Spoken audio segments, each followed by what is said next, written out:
Just before Easter, the Biden administration released a report that they claim vindicates their role in our disastrous withdrawal from Afghanistan. But rather than laying out the facts and embracing accountability, the Biden administration returned to its default setting of blaming Donald Trump for their problems. They claim that because Trump did not provide them with a plan for every contingency, the Biden White House should be allowed to wash its hands of the mess that they've made. Now, you would think that anyone who witnessed mothers throwing their children over barbed wire fences into the arms of our soldiers would at least hesitate before making excuses for the terrible decision-making that led to those images. Biden and his team are kidding themselves if they think we've forgotten what happened. But the American people are not fooled. They remember that it was Joe Biden who chose to close Bagram Airfield, that it was Joe Biden who set an arbitrary evacuation deadline, even though his military generals begged him not to do this, and that it was Joe Biden who surrendered control of Karzai International Airport and handed over the names of American citizens, green card holders, and our Afghan partners, handed this information over to the Taliban. We saw the catastrophe unfold at the airfields and in the cities, and we see what the Biden administration has done. They have ignored it ever since. Afghanistan fell back into the dark ages. 23 million people are going hungry. 20 million Afghan women are subjugated under the Taliban's medieval boot. On the day the evacuation officially ended, there were at least 4,000 Americans left behind. That's right, Madam President, left behind in Afghanistan. And today, our best guess is that there are around 175 still stranded there. Some of them are being held captive by the Taliban. 78,000 of our Afghan partners remain in hiding, many being hunted by the Taliban. Yes, Madam President, that is the mess that this administration, that Joe Biden made.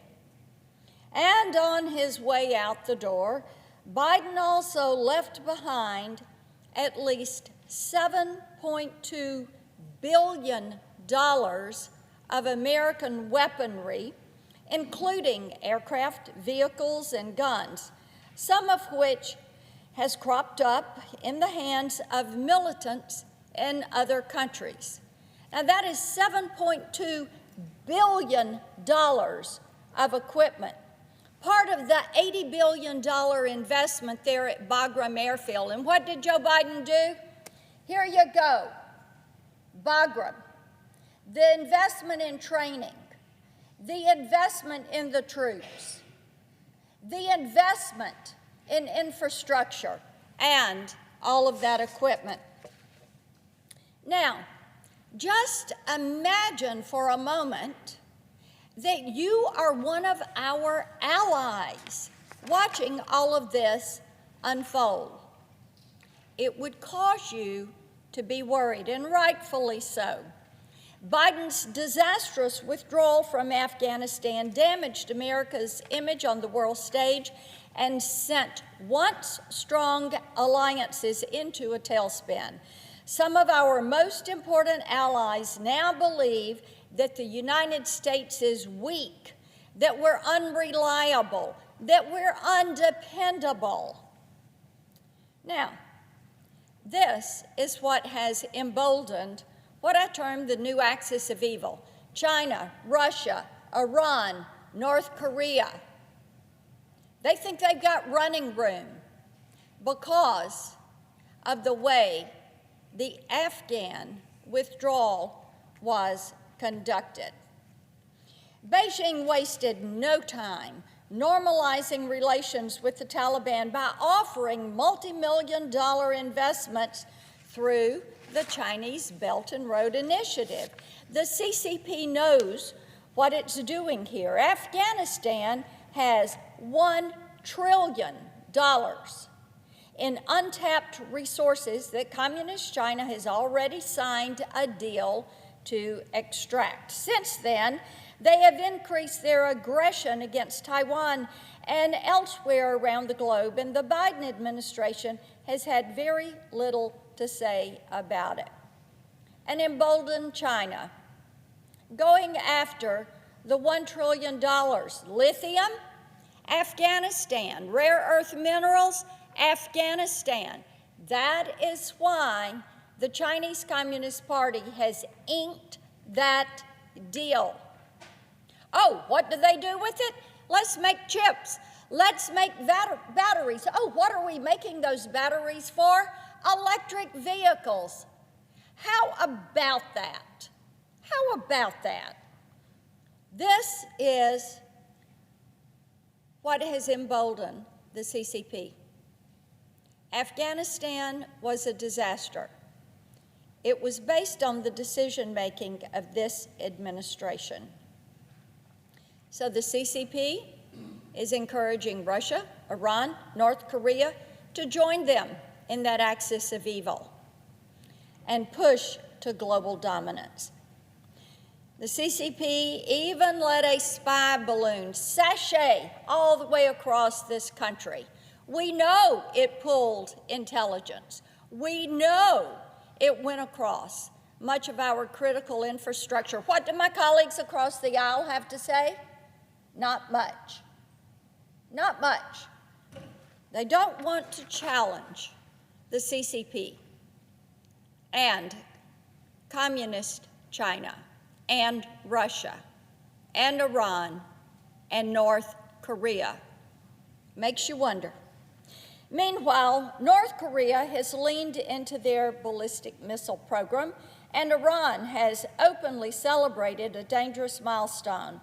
They are now technically capable of building multiple nuclear weapons. That's right. They are pushing their nuclear development program. Not to be outdone, just 6 months after Biden surrendered to the Taliban, Vladimir Putin attacked Ukraine and launched the biggest land war in Europe since World War II. This is not a coincidence. Biden knows he has no one to blame but himself and his officials for this. This is the mess that they have made because of the decisions that they have made. But there's been no accountability.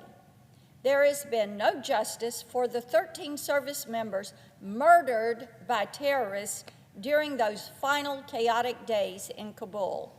And, Madam President, I think it's clear that if things keep going the way they are, there won't be accountability, because this administration will not admit they made a mistake. If there's any truth to be gleaned from the administration's report, it's that Joe Biden hasn't learned any lessons from what we'll certainly remember as one of the worst foreign policy disasters in our nation's history. The Biden administration will go down in history for failing our allies and our partners. They're questioning if they should be our ally and partner.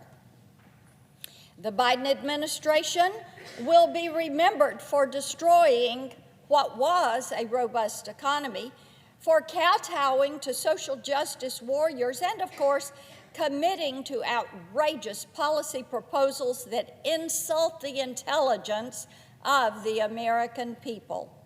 The Department of Homeland Security's recent budget request is no exception to the rule. This year, instead of asking for more money to equip law enforcement and secure our southern border, Joe Biden and Secretary Mayorkas decided to undercut that mission by $600 million. That is right. The border's wide open. We have a Secretary of Homeland Security that does not believe in securing the homeland. So, what does the Secretary and the President do? They cut the budget for securing the border by $600 million. This is something that is so unfair to our Border Patrol. We're only halfway through the fiscal year, and already Customs and Border Protection has recorded more than 1 million migrant encounters at the southern border. That's right, 1 million that they have encountered. That's not counting the gotaways, the ones they can see but can't get to, or the ones that later they find where they've been, but they could not get to them. Didn't know about them. This is 1 million encounters on that border. Now, they have also seized 105,000 pounds of drugs, including enough fentanyl to kill several cities, almost 11,000 pounds of fentanyl in 5 short months. And get this, they've caught 268 gang members, more than 11,000 criminal non-citizens, and almost 300 terrorists trying to sneak into this country. Now, those are not my numbers. Those are not some pundit's numbers. Those are the stats that are coming from the Department of Homeland Security and the Border Patrol. That's their numbers. They're telling us this. Do people agree with this? Do they think this is secure border policy? Listen to these numbers again. 105,000 pounds of drugs, 11,000 pounds of fentanyl, 268 gang members, 11,000 criminal non-citizens. These are people that have been convicted of crimes. Madam President, these are the people that are being turned out of the jails in countries. Last year, 176 different countries had people present at that southern border. This year so far, you've got 11,000 criminal non-citizens and almost 300 terrorists trying to come in this country. Now ask yourself a question. What in heaven's name do you think they are coming here for? Why are they sneaking in the country? Do you think it's because they know they wouldn't be able to come in? Do you think they're coming for a job, or are they coming to do us harm? We should be outraged and concerned. Alarms should be blaring at the Department of Homeland Security. Right now, the Biden administration is just rolling out the red carpet. They are issuing an open invitation. Indeed, they said, we've got an app to make it easy for you to come. Go on your iPhone, sign in on the app. We'll be waiting for you when you get here. Does that sound like securing the country? Criminal, non-citizens, terrorists, gang members? These are the people that are coming in. Cartel smugglers who are taking this administration up on their invitation. Come on in. Now, every year in Tennessee, I visit with each one of our 95 counties. I'm on the ground in every county in the state. And this year, without exception, the mayors and the sheriffs and the other officials that I'm speaking with talking with principals, talking with citizens. And you know what? Border security comes up in every single one of these meetings. And the reason it comes up, Madam President, is because of this administration's policies, turning every town into a border town and every state into a border state. And now it is the local officials and local law enforcement officers who are left to deal with the broken policies of this administration. If you ask them what the biggest problem is, they're going to tell you, well, Marsha, it connects back to the border because the drugs we're apprehending are coming across the southern border. And 95% of those drugs, they're fentanyl. And that drives crime in our communities. They're gang members coming into these communities. Now, here's a great example of this. Hamilton County, Tennessee. That is Chattanooga, a great city. And their district attorney, Cody Wamp, and Sheriff Garrett, there in Hamilton County, they were showing me some pictures from one of their drug busts. Well, these are rainbow fentanyl pills that were specifically manufactured to look like OxyContin. Rainbow fentanyl. Now, officers there in Chattanooga found more than 1,000 of these pills in a single search. That is enough to take out the entire city of Chattanooga, Tennessee. They weren't expecting to find fentanyl when they were executing that warrant, but that doesn't mean they were surprised. This is a persistent problem in Chattanooga. Thank goodness, a great sheriff, a great DA working together, great officers, and they conducted this bust. This is what they found. And we have great local law enforcement all across the state of Tennessee.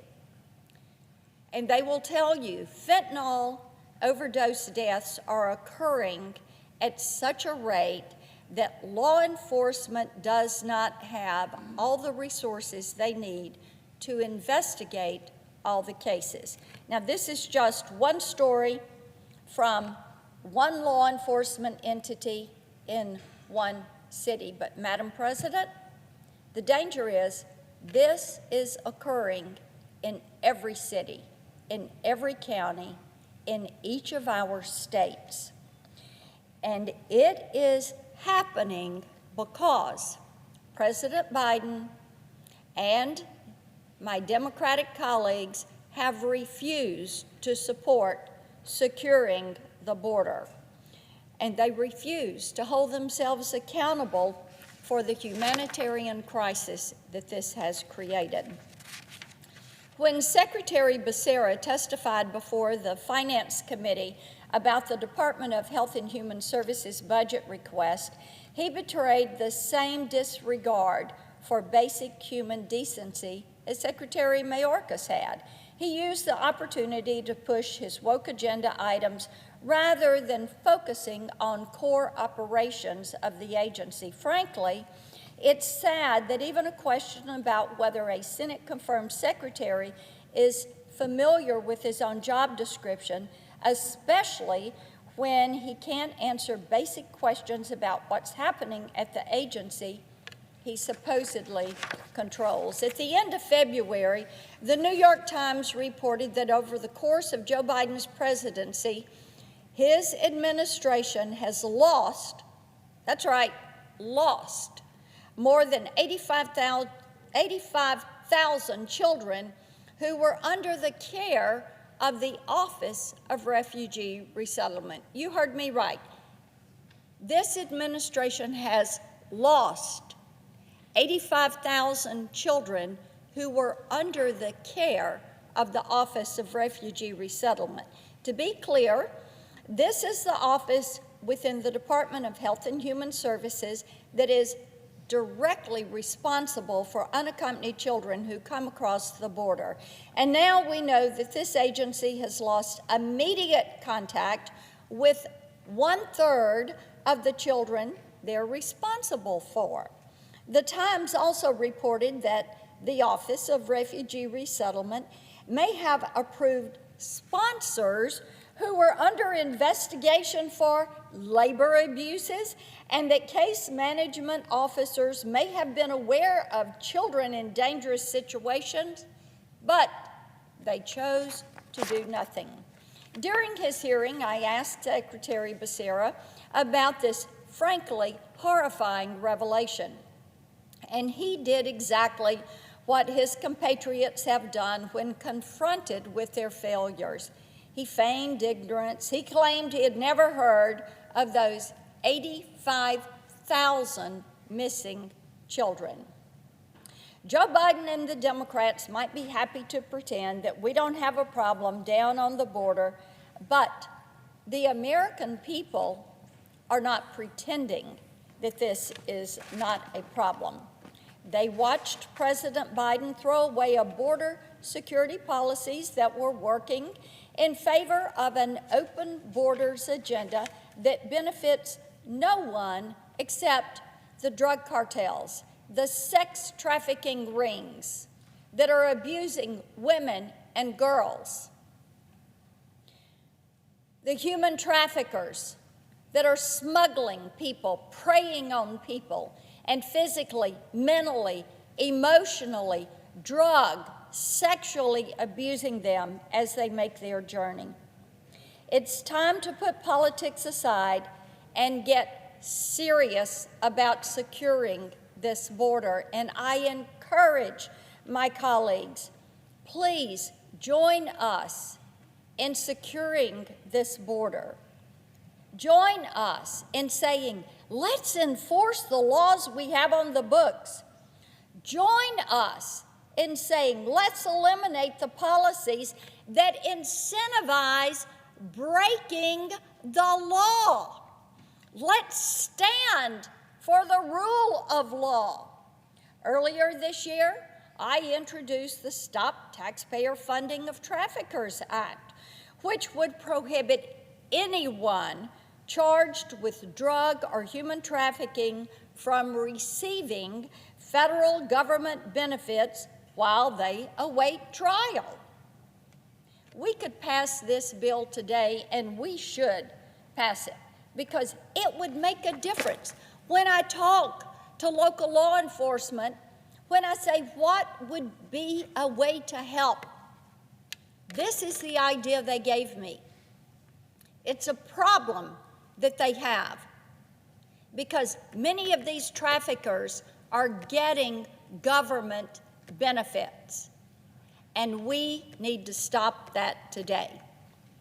We should also return to the Remain in Mexico policy. We should end catch and release. And last but not least, let's get back to building that barrier. Border Patrol has told us for 30 years they need a physical barrier where they can have a barrier. And where they can't, they need better technology. They need more officers, more agents, more manpower, and resources so that they can do their job, so they can protect this nation's sovereignty, so they can protect our citizens. That's it. These are the things that would be a solution to helping rid this country of this fentanyl crisis, to helping rid this country of the gangs, the terrorists that are flooding into our country, the criminals coming into this country. This is something that should have bipartisan agreement. We should do this. Now, the Biden administration has touted its various White House staff and cabinet nominees as being the most diverse in our nation's history. But they all have one thing in common. Their priorities are at odds with what the American people are saying they want. Secretary Mayorkas refuses to do his job and secure the border, even though local law enforcement officials are begging him for help. Secretary Becerra can't be bothered to offer so much as a talking point on behalf of 85,000 missing children. Attorney General Garland has weaponized the law against conservatives and created two tiers of justice, one for the liberal elites and one for everybody else. Biden's nominee to lead the FAA withdrew in disgrace. His most recent nominee to the FCC has dedicated her career to violating the First Amendment. His transportation secretary is perpetually missing in action, and the Pentagon has yet to hold anyone accountable for one of the worst foreign policy disasters in American history. And yes, that would be Afghanistan. The mainstream media loves to complain that the American people have lost all faith in institutions. But I would ask that media to just stop, look at what Joe Biden's government has done to the country, and ask themselves, are we safer and more secure